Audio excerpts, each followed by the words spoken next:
Merhabalar değerli arkadaşlarım, kanalıma hoş geldiniz. Değerli yorumlarınız ve desteğiniz için hepinize çok teşekkürler. İyi ki varsınız. Bu videoda her erkeğin bayıldığı 4 kadın davranışını anlatacağım. Öncelikle söyleyeceklerim erkeklere yaranmak için yapılması gereken davranışlar değildir. Her erkeğin adeta bayıldığı bu davranışlar erkekler dünyasını daha iyi analiz etmeniz açısından bir rehber niteliğinde olacaktır. Değerli arkadaşlarım, ufak bir hatırlatmam olacak. Bu video aynı zamanda yeni bir çekiliş videosu ve yine 3 arkadaşımıza son derece güzel makyaj setleri hediye edeceğim. Bu videoyu arkadaşlarınızla paylaşarak onların da güzel hediyeler kazanmalarına hem de ilişkilerinde daha başarılı adımlar atmalarına da vesile olabilirsiniz. Çekilişler devam edeceği için de tüm gönderi bildirimlerinizi açmanız son derece önemlidir. Hepinize bol şanslar diliyorum. Hiç vakit kaybetmeden geçelim erkeklerin bayıldığı 4 kadın davranışına. 1. Kendine uygun gelmeyen istekleri kabul etmeyen kadınlar. Değerli arkadaşlar, erkekler ilişkinin başından itibaren kadınların kendilerine ne kadar açık ve fedakar olabileceğini gözlemler ve ona göre davranırlar. Henüz erkeği tanımayan bir kadın sırf duygusal olarak bağlanma isteğine yenik düştüğü erkeğin her dediğini yapmaya başladığı noktada baştan kaybetmiş demektir. Evet, bu davranış kadınlar tarafından fedakarlık ve özveri olarak değerlendirilir ama tek taraflı bir sevilme isteğinin sonucudur arkadaşlar. Bu davranışı gören her erkek bunu bir baskı olarak algılar ve kadından uzaklaşır. İşte bu yüzden erkekler kendilerini duygusal olarak baskılamayan ve her istediklerine evet demeyen kadınları da çekici bulurlar. Çünkü bu kadınların kendilerine has kriterleri olduğunu bilirler ve kendilerini şanslı hissederler.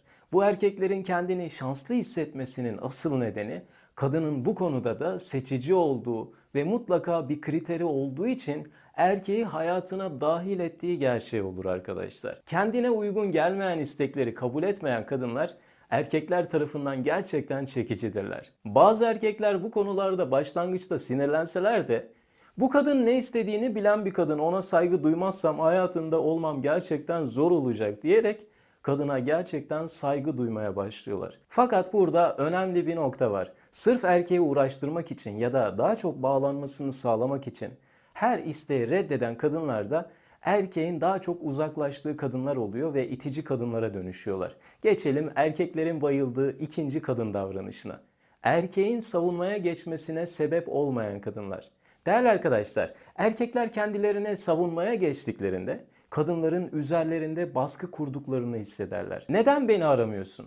Ben senin için hiçbir şey değilim, o yüzden böyle yapıyorsun biliyorum. Sen beni sevmiyorsun. Benim yanımda olmuyorsun. Hep beni yalnız bırakıyorsun gibi cümleler aslında kadınların değer görmeyi istemelerinin bir sonucudur.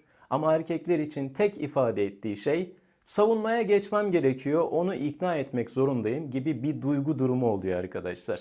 Erkekler zorunluluk hissettiklerinde aşka ve bağlılığa dair tüm heyecanlarını bir anda kaybederler. İşte bu yüzden erkeklerin bayıldığı kadınların en önemli davranışlarından biri de erkeğin kadının yanında kendini savunmaya geçmeye gerek görmediği kadar rahat olabilecek şekilde hissetmesidir. Tabii ki bu erkeğin ne isterse onu yapması ama bunun için herhangi bir açıklama yapmaması da değildir. Burası çok önemli. Kadın sınırlarını belli ettiği noktada erkek bazı şeylere istese de cesaret edemeyecektir zaten.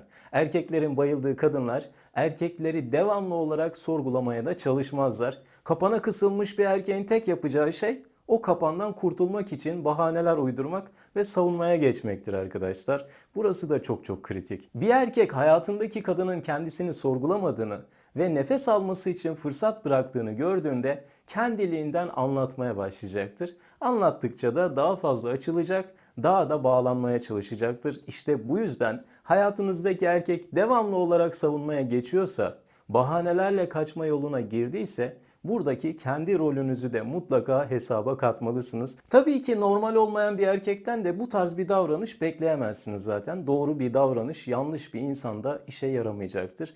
Bunun farkında olmak altın kurallardan biridir arkadaşlar. Geçelim önemli üçüncü maddemize. Kadının özel olduğunu gören ve ilişkide kendini özel hisseden erkek. Değerli arkadaşlar, her insan özel hissetmek ister. Özellikle de hayatındaki insanın kendisini özel olarak görmesini ister. Bu konuda erkeklerle kadınların düşüncesinin farklı olduğu söylense de Fark sadece dışa yansıyan davranışlarda oluyor arkadaşlar. Bir erkek bir kadını ne zaman özel olarak görmeye başlar sorusu da derin bir sorudur. Hatta bu konuda isterseniz yeni bir videoda hazırlarım. Burada olayın özü erkeğin kendisini kadının gözünde diğer erkeklerden farklı bir konumda görmesidir. Kadının gözünde diğer erkeklerden farklı olmak şu anlama geliyor: benim seninle olmamın bir sebebi var. Sadece sevmek ve sevilmek benim için yeterli değil düşüncesinde olan ve erkeğin kendisini özel hissetmesini başaran her kadına erkekler bayılırlar arkadaşlar. Fakat burada önemli bir hata da yapılıyor. Erkeğe kendini özel hissettirmek adına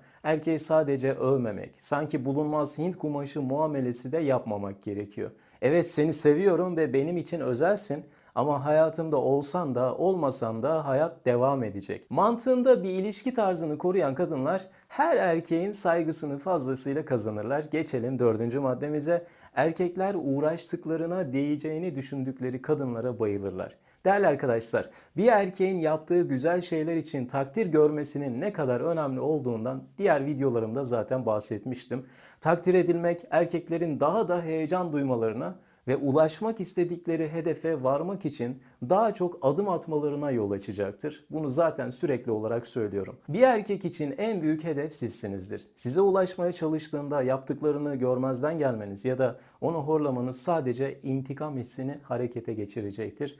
Ama bu yaptıklarına sizin tarafınızdan önem verildiğini görmesi onu bir inanana dönüştürecektir. Evet, ben bu kadın için bu kadar mücadeleye giriyorum ama onun için yaptıklarıma değer veriyor diyen bir erkek sizin için daha çok şey yapmaya başlayacaktır. Değerli arkadaşlarım, genelde erkeklere şu yanlış davranış kalıplarıyla yaklaşıldığını görüyorum ve sonuç hep aynı oluyor. Kısacası hüsran. Daha baştan itibaren erkek için aşırı fedakarlığa giren kadınlar yaptıklarının karşılığını göremeyince erkekleri nankörlükle suçluyorlar ve erkeklerden aldıkları tek cevap şu oluyor: yapmasaydın. Ne kadar acı değil mi? Aslında acı olan taraf kadınların yaptıklarına karşılık erkekler herhangi bir bağlılık hissetmeden önce karşılık beklemeleridir. Eğer bir erkek size henüz bağlanma sürecine girmeden ona her şeyi hazır sunarsanız ve bunun karşılığında ondan bir karşılık beklerseniz sadece hayal kırıklığı yaşarsınız arkadaşlar. Çünkü erkekler için bu bir dayatmadır. Bunun sonucunda da onun için onca iyilik yaptım, sonuçta nankörlük gördüm gibi suçlamalara girersiniz. İşte bunu yaşamamak için erkeğe bu tarz duygusal dayatmalarla yaklaşmamak en mantıklı davranış olacaktır. Değerli arkadaşlar, erkekler kendilerine beklentilerle yaklaşmayan kadınları son derece çekici bulurlar. Erkekler için her beklenti bir dayatmadır ve dayatma hisseden erkeğin tek yapacağı şey de kaçmaktır. Aman bana ne ya, bulunmaz Hint kumaşı sanki diyorsanız da her erkeğin bu konuda benzer tepkiler verdiğini bilmenizi istiyorum. Evet, erkekler sadece emek vererek ulaştıkları kadınların kıymetini bileceklerdir. İşte bu yüzden bırakın sizin için emek sarf etsin ve sizi kazanmak için yollar denesin. Söylediğim diğer maddelere de dikkat ettiğinizde karşınızda sizin için uğraşan bir erkek göreceksiniz. Değerli arkadaşlarım, bu videonun da sonuna geldik. Bildirimlerinizi açmayı unutmayın. Çekilişler ve soru cevap canlı yayınlarımda devam edecek. Beni Instagram'dan da takip etmeyi unutmayın. Hoşça kalın, kendinize çok iyi bakın, seviliyorsunuz.